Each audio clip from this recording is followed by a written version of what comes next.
السلام عليكم ورحمة الله وبركاته. النهاردة إن شاء الله هنعمل مع بعض الكشري المصري. عندي العدس أبو جبة علشان يبقى كويس ما يبقاش مهري، فأنا حطيت عليه مية سخنة لمدة ساعتين وغطيت عليه. فأبص ألاقي العدساية تكون كويسة مستوية 3/4 سوا، وفي نفس الوقت إن هي القشرة مش مهرية. وعندي أنا رز، وعندي المكرونة، أي أنواع مكرونة عندك. الكشري المصري ده بيتعمل عامل زي البيتزا، بيلم أنواع المكرونة الباقية عندك. ممكن مكرونة صغيرة، مكرونة سباكيتي، ممكن شعرية، أي أنواع من المكرونة. عندي الطاسة ديت فيها الزيت اللي أنا عاملة فيه البصل، محمرة فيه البصل قبل كده ونزلت الفيديو قبل كده. فالزيت اللي أنا محمرة فيه البصل هحط عليه دلوقتي، أنا معلقة على النار. هحط عليه الرز ياخد تشويحتين.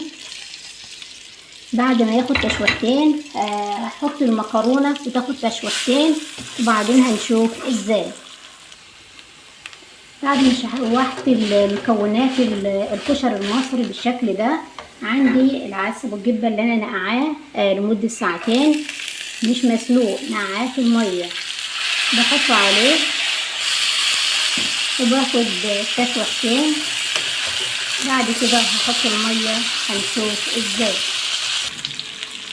بحط عندي الملح والفلفل والجنزبيل، بحطه وباخد تقليبه.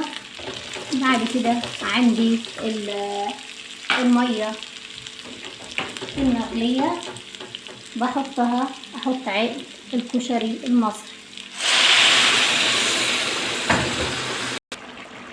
المية يا دوبك بتكون مغطية على الكشري، واوطي النار واغطيه، وفي 5 دقايق يكون الكشري جاهز. وده شكل الكشري بعد ما استوى. طفت عليه، نبص نلاقيه جميل، كل حاجة لوحدها، مش ملزق ولا اي حاجة. ونشوف انا غرفه ازاي.